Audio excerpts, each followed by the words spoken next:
국내 코로나 확진자가 처음으로 확인됐던 2020년 1월 20일로부터 만 2년의 시간이 지났습니다. 코로나와 싸우는 2년이라는 시간 동안 우리는 많은 인명 피해뿐만 아니라 대규모 사회적 손실이 발생하는 것을 지켜봤습니다. 경제적 측면에서 보면 이번 코로나 위기는 통상의 침체 국면이나 과거 경제 위기와는 다르게 수요와 산업 구조에 큰 변화를 일으키고 있습니다.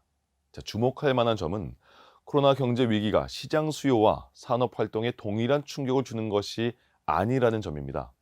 각각 차별적인 영향을 미치면서 시장 수요 간, 산업 간 경제적 위상의 변화를 유발하고 있습니다. 이번에는 코로나 위기 직전인 2019년과 그로부터 만 2년이 경과된 2021년을 비교해서 경제와 산업 구조에 어떤 변화 양상이 나타났고 앞으로 어떤 부문이 성장을 주도할 가능성이 높은지를 살펴보도록 하겠습니다.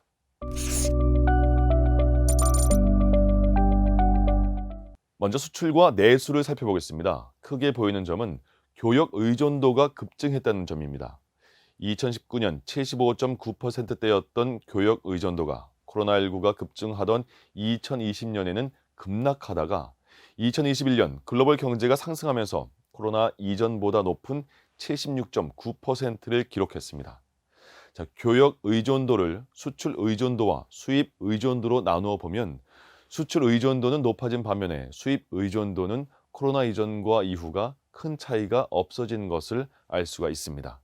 또 다른 특징으로는 소비가 위축됐다는 건데요. 소비가 GDP에서 차지하는 비중은 코로나 위기 이전보다 크게 하락했습니다. 수치상으로 비교해 보면 2019년 1에서 3분기에 국민 계정상 총 소비가 GDP에서 차지하는 비중은 65.9%에 달했으나 2021년 1에서 3분기에 64.8%로 크게 낮아졌습니다.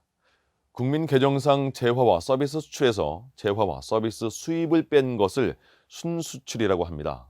순수출이 GDP에서 차지하는 비중은 코로나 위기 이후에 크게 상승한 모습을 보였습니다.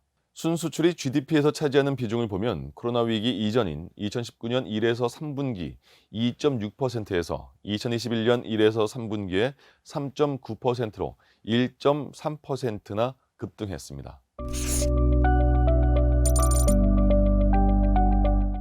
코로나로 인해 우리 사회 경제 많은 부분이 잠시 멈춤의 상황이었습니다.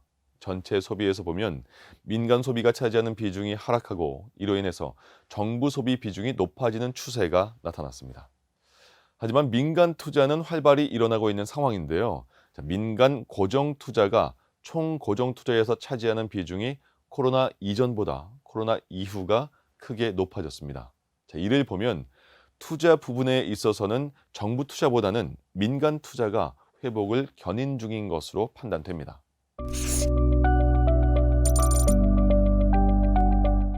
코로나로 인해서 많은 것이 변화했고 계속 변화하고 있다고 우리 모두가 느끼고 있습니다. 대변화, 그레이트 리셋, 뉴 노멀 등 코로나 이후의 변화에 대해서 표현하는 말들이 참 많습니다. 하지만 우리의 대분류 산업 비중에서 큰 변화가 나타나지 않았습니다. 여전히 서비스업의 비중이 57%대를 유지하고 있고 제조업과 건설업도 그 전과 유사한 비중을 유지하고 있는 등 코로나 이전과 이후의 차이는 크게 나타나지 않고 있습니다. 산업의 부가가치 측면에서는 큰 변화가 나타나고 있습니다. 특히 ICT 산업의 부가가치가 GDP에서 차지하는 비중이 크게 상승했습니다. 현대경제연구원의 분석에 따르면 ICT 서비스업이 전체 ICT 산업 비중 상승을 주도하고 있으며 예상 외로 ICT 제조업 비중은 코로나 위기 이전과 이후 큰 차이가 없는 것으로 나타났습니다. ICT 산업은 제조업에도 영향을 주고 있습니다. 2019년과 2021년을 비교해 보면 화학, 철강, 기계 등의 BICT 산업 수출이 전체 수출에서 차지하는 비중은 코로나 이전과 비교할 때 큰 차이가 없는 것으로 나타났습니다. 하지만 ICT 산업 수출이 전체 수출에서 차지하는 비중은 2019년 26.6%에서 2021년 29.5%로 불과 2년 만에 2.9%포인트가 상승했는데요. 자, 이를 볼 때 코로나 위기 전후로 ICT 산업이 전체 수출을 견인하는 것으로 분석됩니다. 특히 BICT 부문에서는 기계와 자동차가 코로나 위기 이전의 위상을 회복하지 못하고 있는 것으로 판단됩니다.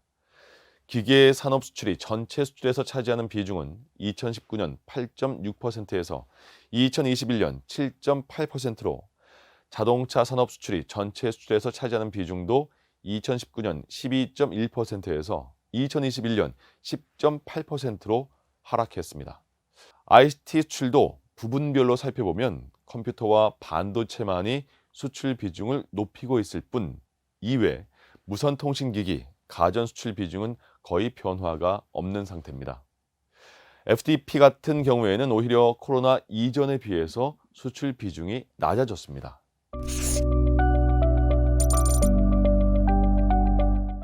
자, 경제 전체로 보면 코로나 위기를 전후로 서비스업의 부가가치가 GDP에서 차지하는 비중의 변화가 없으나 이 서비스업 내 세부 업종별로는 위상 변화가 뚜렷해지는 모습입니다.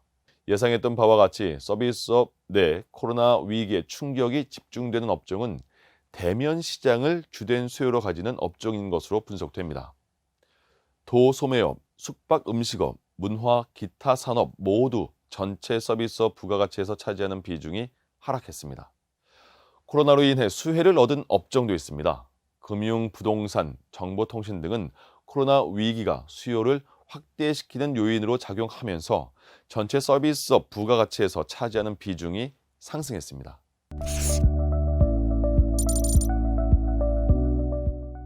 자, 코로나 이후 달라진 산업 구조에 대해서 살펴봤는데요. 이제 앞으로 우리는 어떻게 시장의 변화에 대응해야 할까요?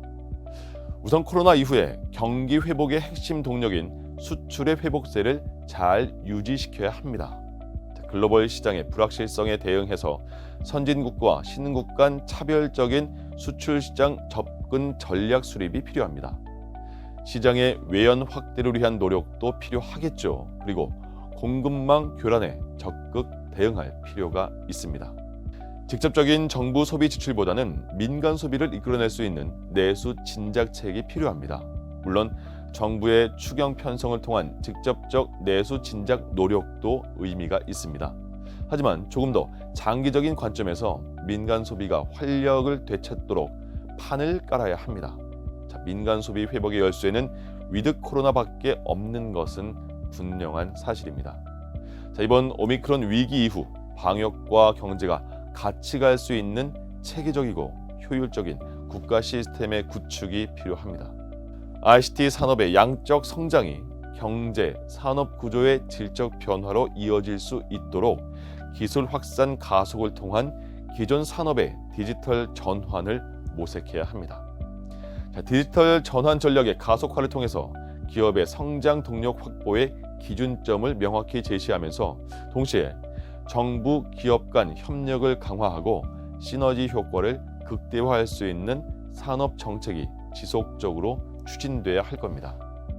특히 기존 주력 산업과 저생산성 산업들이 ICT와 융합되면서 새로운 성장 동력을 창출하고 구조 고도화가 가능할 수 있는 산업별 디지털 전환 노력이 지속돼야 할 것으로 보입니다.